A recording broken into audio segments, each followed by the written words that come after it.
अस्सलाम वालेकुम व्यूअर्स, कैसे हैं आप लोग। उम्मीद करता हूँ आप सब खैरियत से होंगे। व्यूअर्स, चैप्टर नंबर 3 अपना जो कंटिन्यू है हमारा एनएमडीके बायोलॉजी का, उसका टॉपिक जो है ट्रांसक्रिप्शन आज हम स्टडी करेंगे। तो सबसे पहले तो हम देखेंगे कि ट्रांसक्रिप्शन है क्या। आपको पता है कि एक हमारे पास होता है central dogma of molecular biology. Central dogma of molecular biology. Central dogma of molecular biology क्या है कि आपके पास डीएनए है और इस डीएनए से आपके पास बनता है आरएनए, और आरएनए में हम सेंट्रल डोग्मा में जब आरएनए की बात करेंगे तो वो एमआरएनए होगा, और इससे आगे बनती हैं प्रोटीन्स, राइट। तो यहाँ से डीएनए से एमआरएनए बनने का जो प्रोसेस है ये आपका है ट्रांसक्रिप्शन। ट्रांसक्रिप्शन और यहाँ से जो एमआरएनए से प्रोटीन्स बनने का जो प्रोसेस है इसको कहते हैं ट्रांसलेशन। तो दो स्टेप्स हैं।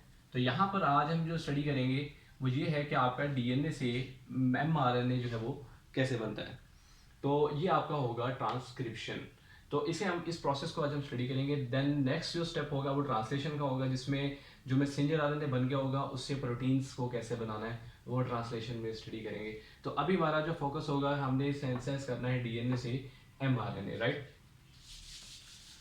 अब जब हम ट्रांसक्रिप्शन की बात करेंगे तो याद रखें कि हमारे पास जो डीएनए है वो आपको पता है कि डबल स्ट्रैंडेड है आपका डीएनए।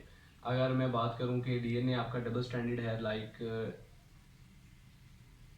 यूं, और इसको मैं यूं कंसिडर कर लें, ये 3 प्राइम एंड ले लें, इसका ये 5 प्राइम एंड ले लें, और सेम ऐसे ही जब आप आएंगे तो इस तरफ आपका आ जाएगा 5 प्राइम एंड, और ये आपका आ जाएगा 3 प्राइम एंड। आपको पता है कि दो स्ट्रैंड होते हैं डीएनए के, दोनों एक दूसरे के एंटी पैरेलल होते हैं, ठीक है। और 5 prime to 3 prime and 5 prime to 3 prime दोनों स्ट्रैंड एक दूसरे के एंटी पैरेलल होते हैं। अब इम्पोर्टेंट पॉइंट क्या है यहाँ पर। अब दो स्ट्रैंड है, दो में से एक स्ट्रैंड जो है इसकी ट्रांसक्रिप्शन होती है, ठीक है। अब होता क्या है कि जब भी ट्रांसक्रिप्शन होती है तो आपके दोनों स्ट्रैंड सेपरेट होते हैं। एक स्ट्रैंड जो है वो आपका एक्ट करता है एज ए टेम्पलेट के तौर पर, राइट।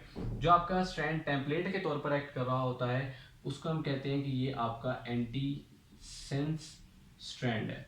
एंटी सेंस, इसको हम नॉन कोडिंग भी कहते हैं, राइट। नॉन कोडिंग भी कहते हैं।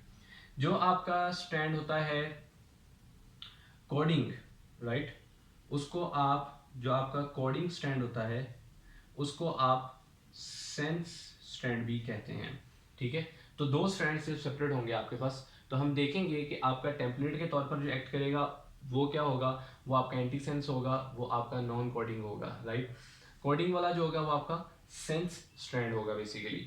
तो अब हम थोड़ा सा प्रोसेस जो है ट्रांसक्रिप्शन के इसकी तरफ मूव करते हैं। अब ट्रांसक्रिप्शन के प्रोसेस के लिए हमें कुछ एंजाइम्स रिक्वायर है, ठीक है। और अगर आप बात करें प्रोकैरियोट्स की या यूकैरियोट्स की तो दोनों में एंजाइम्स इन्वॉल्व होते हैं डीएनए की ट्रांसक्रिप्शन में। लेकिन अगर आप प्रोकैरियोट्स की बात करें तो वहाँ पर आपके पास जैसे 3 टाइप्स के आपके पास हैं आरएनए। जैसे आरएनए पॉलीमरेज 1 है, आरएनए पॉलीमरेज 2 है, आरएनए पॉलीमरेज 3 है, राइट।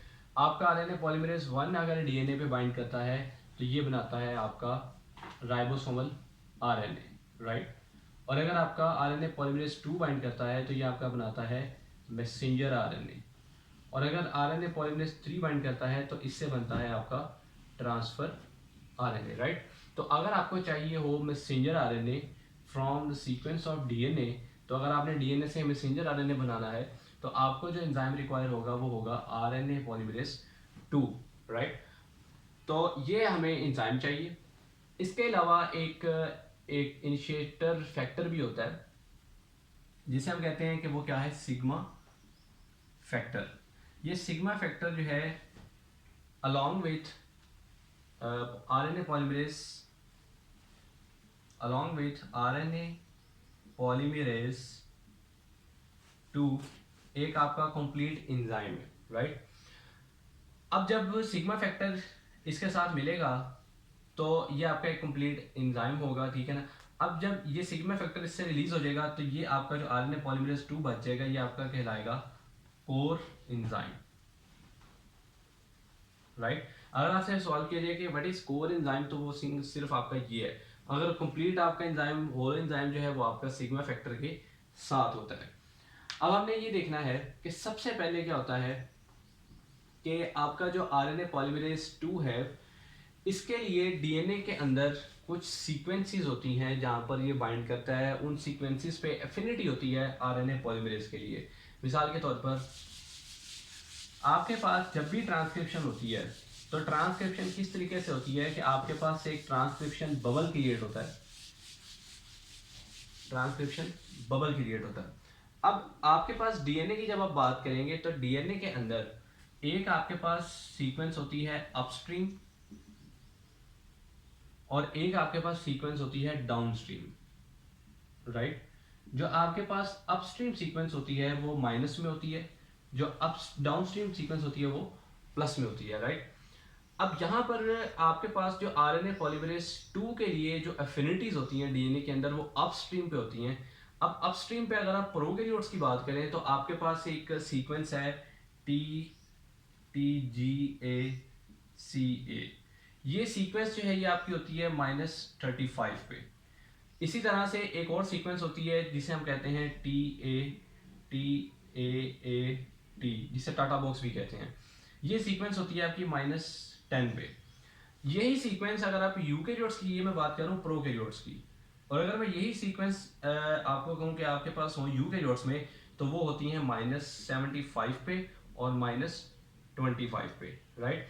तो यहाँ आपने देखा कि ये वो सीक्वेंसेस हैं जिनके पास एफिनिटी है आरएनए पॉलीमरेज 2 को बाइंड करने के लिए। तो हमेशा जो आरएनए पॉलीमरेज है वो आपका डीएनए में अपस्ट्रीम सीक्वेंस पे आकर बाइंड करता है, या इस पे बाइंड करता है या इस सीक्वेंस पे बाइंड करता है। दोनों के पास जो है वो एफिनिटी है उसको बाइंड करने के लिए, और यहाँ से आपकी जो ट्रांसक्रिप्शन है वो इनिशिएट होती है। और आपका जो ट्रांसक्रिप्शन का प्रोसेस होता है, आरएनए पॉलीमरेज 2 जो ट्रांसक्रिप्शन करवाता है वो हमेशा आपका करवाता है 5 प्राइम टू 3 प्राइम डायरेक्शन में। तो अब हम यहाँ से स्टार्ट करते हैं। जैसे फॉर एग्जांपल आपका यहाँ पर आकर अगर सीक्वेंस आ गई ये वाली अपस्ट्रीम वाली, तो आपका यहाँ पर जो है वो आरएनए पॉलीमरेज 2 अगर बाइंड कर जाता है। अब जैसे ही आरएनए पॉलीमरेज 2 जो है वो बाइंड करता है, हम कहते हैं जी कि आरएनए पॉलीमरेज 2 जो है जी यहाँ आकर बाइंड कर गया ये।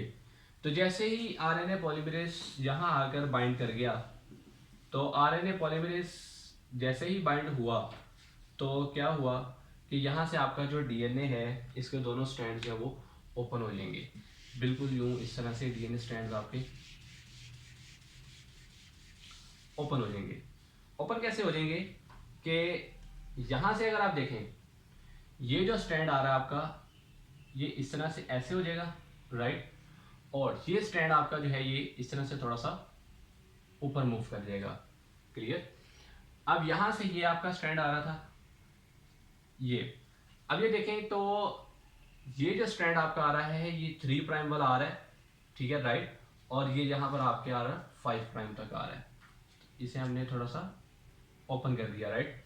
सेम एज इट इज इसे भी हमने थोड़ा सा ओपन कर दिया।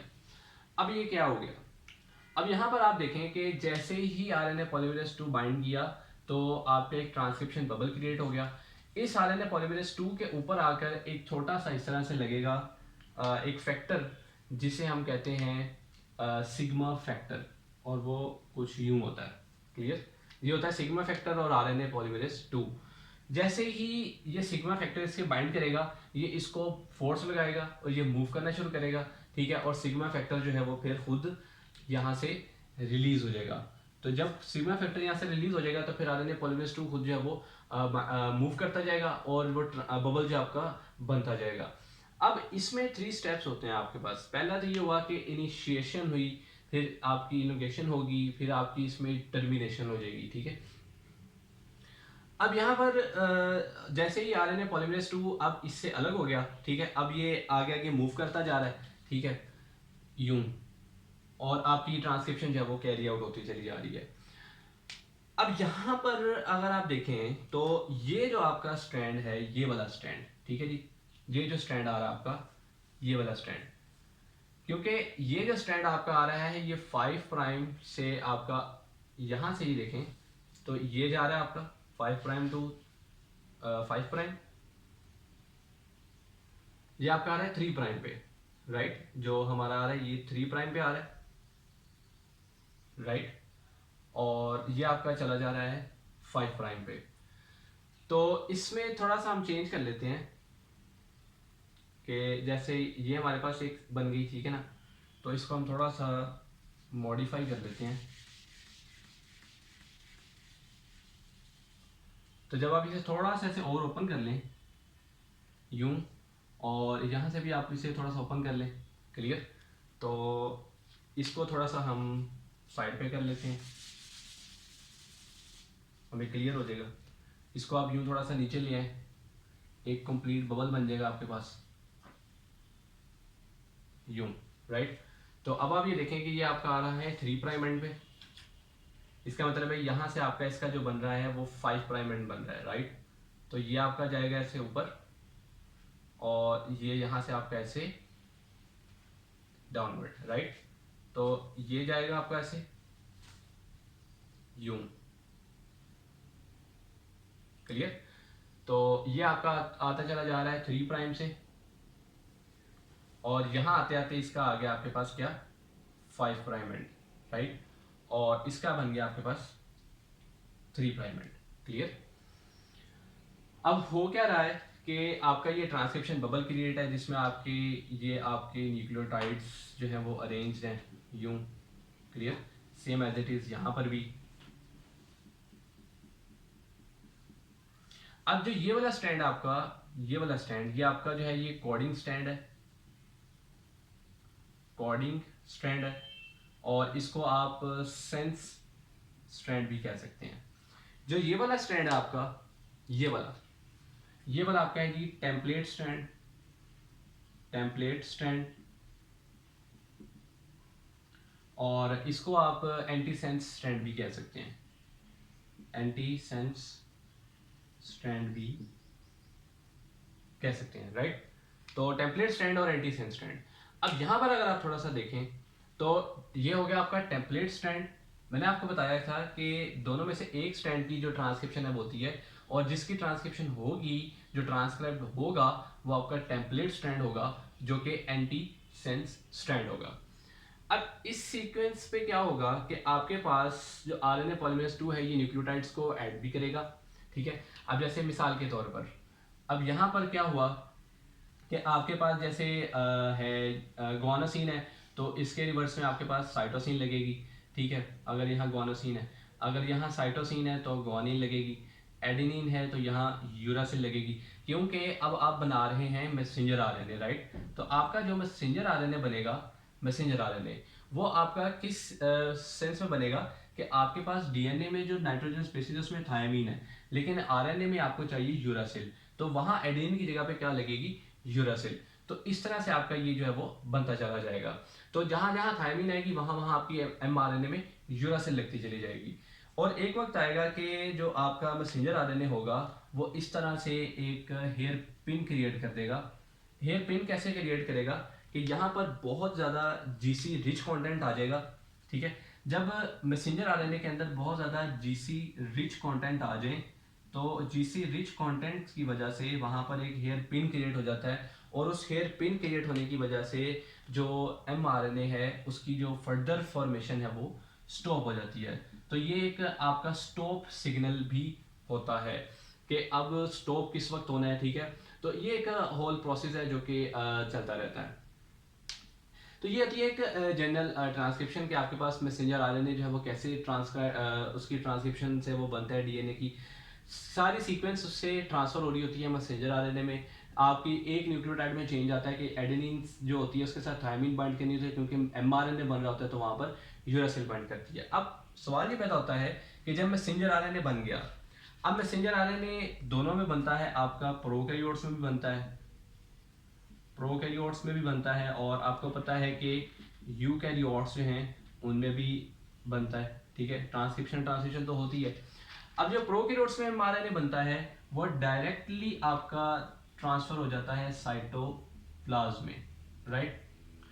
उसके न्यूक्लियस तो प्रोमिनेंट होता नहीं, तो वो डायरेक्ट आपका साइटोप्लाज्म में पहुंच जाता है। लेकिन जब आप यूकेरियोट्स की बात करें तो यूकेरियोट्स में एक लॉन्ग डिस्टेंस कवर करना पड़ता है, क्योंकि ये बनता है न्यूक्लियस में, देन न्यूक्लियस से बाहर आना पड़ता है राइबोसोम्स तक, साइटोप्लाज्म में। तो ये एक बड़ा लॉन्ग डिस्टेंस होता है। और आपको पता है कि जब आप इस कंडीशन की बात करें तो आपके पास बहुत सारे एंजाइम्स हैं, जैसे न्यूक्लियसेस हैं, कुछ फॉस्फेटेजेस हैं, ठीक है। अब ये जो फॉस्फेटेजेस और न्यूक्लियसेस हैं, ये क्या करते हैं कि यूकेरियोट्स के अंदर जब एमआरएनए बनता है तो वो प्री मेच्योर होता है। ये बात याद रखें कि यूकेरियोट्स में जब भी मैसेंजर आरएनए फर्स्ट बनेगा तो वो प्री मेच्योर होगा। प्री मेच्योर क्यों होगा? क्योंकि उसकी मॉडिफिकेशन अभी बाकी रहती है। उसने न्यूक्लियस से बाहर जाना है, तो न्यूक्लियस से बाहर जब उसने जाना है तो उसकी मॉडिफिकेशन होगी, मॉडिफिकेशन के बाद वो न्यूक्लियस से साइटोप्लाज्म की तरफ मूव करेगा। अब वो मॉडिफिकेशन क्या होती है और क्यों जरूरी होती है वो मॉडिफिकेशन इसलिए जरूरी होती है क्योंकि आपके पास न्यूक्लियसेस होते हैं, फॉस्फेटेजेस होते हैं। ये न्यूक्लियसेस और फॉस्फेटेजेस क्या करते हैं कि उसके ऊपर अटैक कर देते हैं, ठीक है। और जब वो उस पर अटैक करते हैं तो एमआरएनए जो है वो डिस्ट्रॉय हो जाता है, ठीक है, वो ब्रेक कर जाता है। तो इस चीज़ से प्रिवेंट करने के लिए आप क्या करते हैं कि एमआरएनए जो बनता है यूकेरियोट्स में उसकी मॉडिफिकेशन करते हैं, देन उसको ट्रांसपोर्ट करते हैं बाहर साइटोप्लाज्म की तरफ। तो अब वो मॉडिफिकेशन क्या है? मॉडिफिकेशन जो है वो आपके पास दो तरह से होती है। जो आपका है एमआरएनए उसकी, अब अगर आप देखें कि आपका ये एमआरएनए बना, ठीक है, जिसका ये 5 प्राइम एंड है, ये इसका जो है वो 3 प्राइम एंड है। जो आपका 5 प्राइम एंड है, यहां पर आपके पास ऐड होती है 7 मिथाइल जीटीपी, राइट, यानी 7 मिथाइल जीटीपी आपकी 5 to 5 प्राइम एंड जो है उस पर ऐड होती चली जाती है। जबकि आप अगर 3 प्राइम एंड की बात करें तो यहां पर ऐड की जाती है पॉली ए टेल, राइट। अब अगर मैं इसको थोड़ा सा इलेबोरेट करूं तो वो इस तरह की जो स्ट्रक्चर इसका बनता है वो कुछ यूं होता है कि एक इस तरह से कैप ऐड हो जाती है, राइट, ये कैप ऐड होगी, ये आपका चल रहा है एमआरएनए, और इसके एंड पे आते ही आपके पास इस तरह से बहुत सारी पॉली ए टेल्स आ गई। ये आपका हो गया 5 प्राइम एंड, ये आपका हो गया 3 प्राइम एंड, क्लियर। तो ये जो 7 मिथाइल जीटीपी होता है बेसिकली इसको आप कहते हैं कैप, जो कि हेड पे ऐड हो जाता है। ये इसका हेड और ये है जी इसकी टेल। तो हेड और टेल पे आपकी मॉडिफिकेशंस की जाती है कि 7m GTP 5 to 5 prime and पे ऐड होगी और 3 प्राइम एंड पे आपकी पॉली ए टेल्स ऐड होगी। अब जब ये हेड और टेल्स बन जाएंगे तो इसका बेनिफिट क्या होगा कि अगर न्यूक्लियसेस हैं या फॉस्फेटेजेस हैं तो वो यहाँ से या तो वो यहाँ से अटैक करते हैं या वो यहाँ पे अटैक करते हैं। तो जब वो इधर आएंगे तो ऑलरेडी कैप लगा हुआ है, हेड लगी हुई है, ठीक है, हेड पे, तो वो नहीं कर पाएंगे, मूव नहीं कर पाएंगे, उसको बाइंड नहीं कर पाएंगे। यहाँ पर आपकी जो है वो टेल लगी हुई है, पॉली ए टेल, तो दोनों तरफ से उनके पास एबिलिटी नहीं होगी कि वो एमआरएनए के ऊपर जो न्यूक्लियोसिस और फॉस्फेटेजेस है वो अटैक कर पाए। तो ये एक इसमें जो है मॉडिफिकेशन बड़ी इंपॉर्टेंट होती है जब भी ट्रांसक्रिप्शन की बात करें। तो ट्रांसक्रिप्शन में यही होता है कि आपका डीएनए से एमआरएनए जो वो कैसे बनता है, उसमें डिफरेंट एंजाइम्स इन्वॉल्व हैं, फैक्टर्स इन्वॉल्व हैं, ठीक है, और स्टॉप सिग्नल्स आते हैं जिसमें जीसी रिच कंटेंट्स जो हैं जब आते हैं एमआरएनए की सेंसेस में तो वो आपका क्या करते हैं, ये पिन बनाते हैं जो कि एक स्टॉप सिग्नल होता है एमआरएनए की फॉर्मेशन का। तो ये हमारा टॉपिक जो है वो यहाँ तक कंप्लीट होता है, जिसमें हमने जो ट्रांसक्रिप्शन है इसको स्टडी किया, central dogma of molecular biology का एक पोर्शन यहाँ पर क्लियर किया। देन इसका जो नेक्स्ट टॉपिक है वो ट्रांसलेशन का है, और ट्रांसलेशन का जो नेक्स्ट टॉपिक है उसमें हम डिस्कस करेंगे कि जो आपका ये मेच्योर एमआरएनए बना यहाँ पर, इस मेच्योर एमआरएनए से अब आपकी जो प्रोटीन्स हैं उसकी सेंसेस है वो कैसे होगी। तो ये हमारा टॉपिक जो कंप्लीट हो गया। ओके, अल्लाह हाफिज़, थैंक यू सो मच।